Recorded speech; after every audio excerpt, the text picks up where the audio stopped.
Ever think about like all the tight spots people work in on construction sites? You know, like going into boilers or squeezing into ductwork, or even those manhole shafts. Oh, yeah. Those are what we call confined spaces. And you guys requested a deep dive into why they matter so much. Right. Specifically when it comes to OSHA's Subpart AA. Yeah, I know. Regulations don't exactly sound like a page turner. But trust me, this is about way more than just paperwork. We're talking life or death stuff here. And we're going to break down the must-know info in a way that actually sticks with you. Yeah, this isn't just about checking boxes on some form, you know? People have actually died because someone didn't realize a confined space was more than just a bit cramped. Exactly. So let's start with the basics. What actually makes a space confined according to OSHA? Well, they give a really specific definition. It's got to be big enough to enter and work in, but with limited ways to get in and out. Okay. Like, picture a storage tank, a sewer line, even those precast concrete manholes. Yeah. They might look harmless from the outside, but that's where the real danger is. It's not just about feeling claustrophobic, is it? It's about those hidden dangers that can turn deadly super fast. Absolutely. We're talking about oxygen deficiency, basically. Yeah. Not enough air to breathe at all. Oh, wow. Because it's been replaced by other gases. And then there's the opposite problem, too. Yeah. Too much oxygen. Wait, really? Yeah, it sounds strange, but it actually makes fires way more likely. Huh. So even too much of a good thing can be bad in a confined space. Exactly. And we haven't even gotten to the toxic fumes, combustible dust, flammable gases. All that stuff that could cause an explosion. And the scary part is a lot of these hazards, you can't smell them, can't taste them. You wouldn't know until it's too late? Exactly. They're like a ticking time bomb you can't even see. So how do we protect workers from these invisible threats? That's where knowing the difference between a regular confined space and one that requires a permit comes in, right? That's the million-dollar question. And it's crucial for anyone who even sets foot on a construction site. See, a regular confined space, yeah, it might be a tight squeeze, but it doesn't have those immediate life-threatening hazards we were just talking about. Okay, see? It's kind of like, I don't know, the difference between walking up a steep hill versus climbing Mount Everest. Both need caution, but the stakes are way higher on Everest, you know? And with a permit-required confined space, we're definitely talking Everest-level risks. Exactly. Yeah. These are the spaces that keep safety officers up at night. They're the ones where there's a known danger, it could be a hazardous atmosphere, risk of engulfment.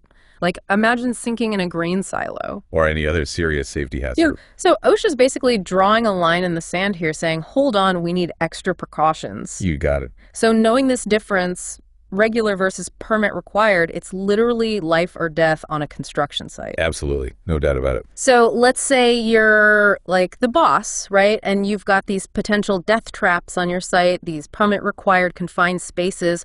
What's the first thing OSHA expects you to do? Well, it all boils down to taking responsibility. Yeah. OSHA's regulation, 1926.1203, it's super clear on this. Okay. Employers have got to identify every single confined space. Every single one. Wow, okay. And then make sure every single worker knows about them too. So we're talking like signs, maps. Exactly. Clear signage, detailed maps. Right. The kind of communication that leaves no room for mistakes. Yeah, exactly. Because what's obvious to, say, a seasoned pro might be a death trap for someone who's brand new. Oh, totally. So you can't just assume everyone knows what's up. Exactly. Okay, so you've marked the danger zones. Mm-hmm.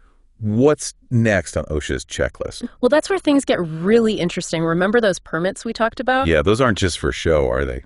Not at all. Before anyone even thinks about getting near a permit-required confined space, a whole bunch of precautions need to be in place. It's like a safety briefing before a big mission, right? Exactly. And it starts with testing the atmosphere inside. But we're not talking about just sticking your head in for a sniff. Right.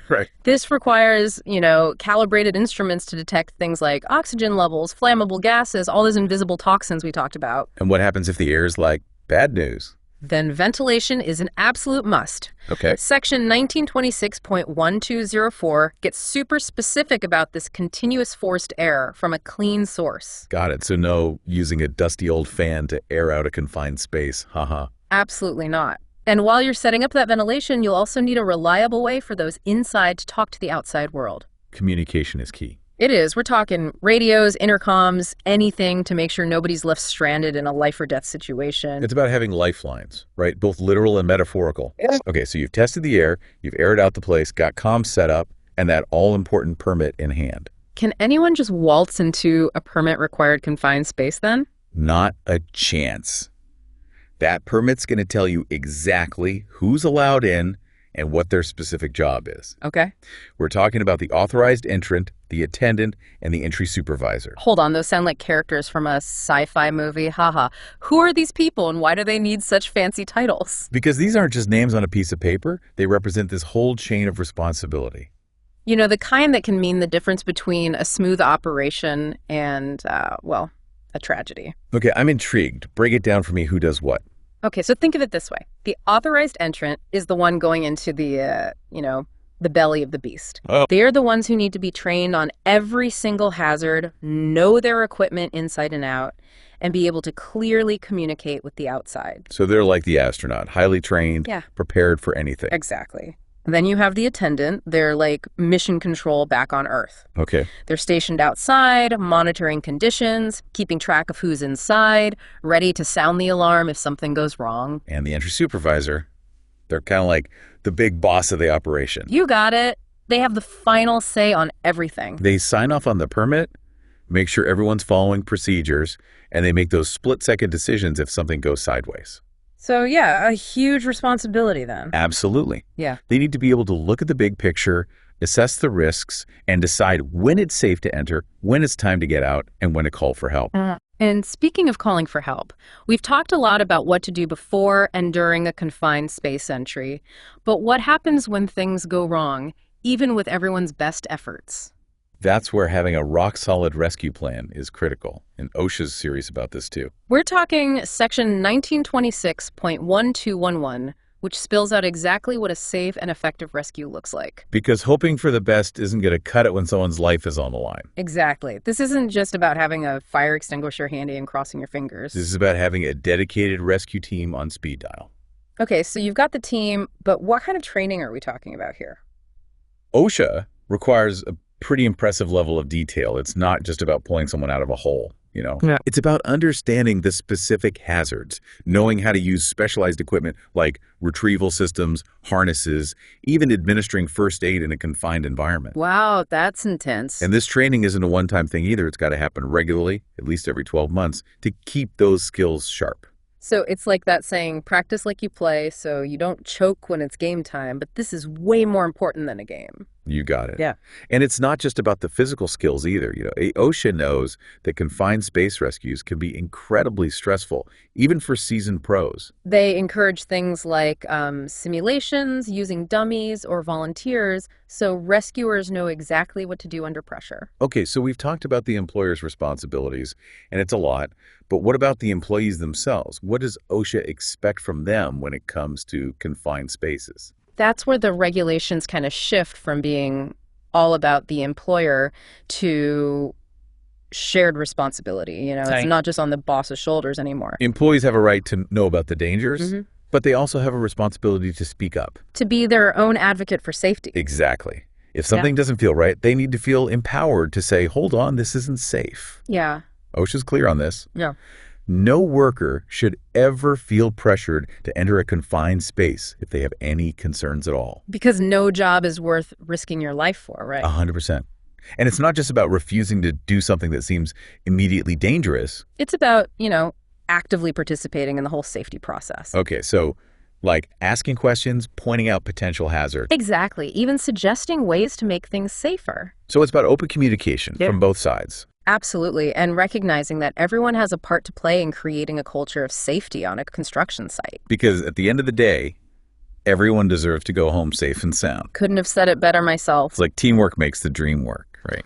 Especially when those dreams involve not getting trapped in a confined space. Uh-huh.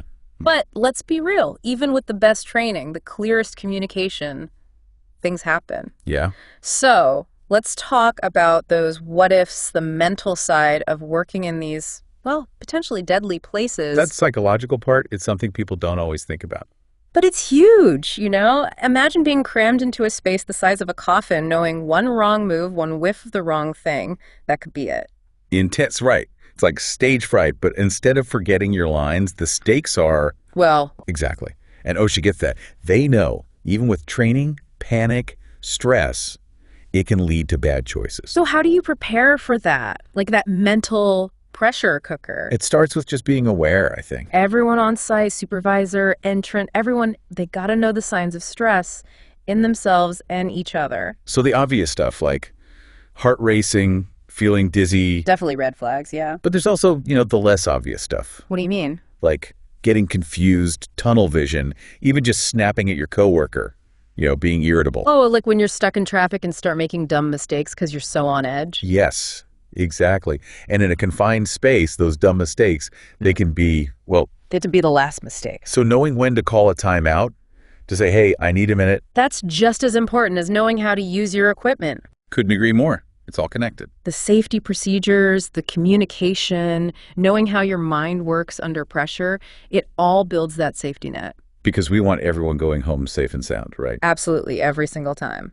Well, we've covered a lot today, from the technical stuff about confined spaces to the very real human element of keeping people safe in them.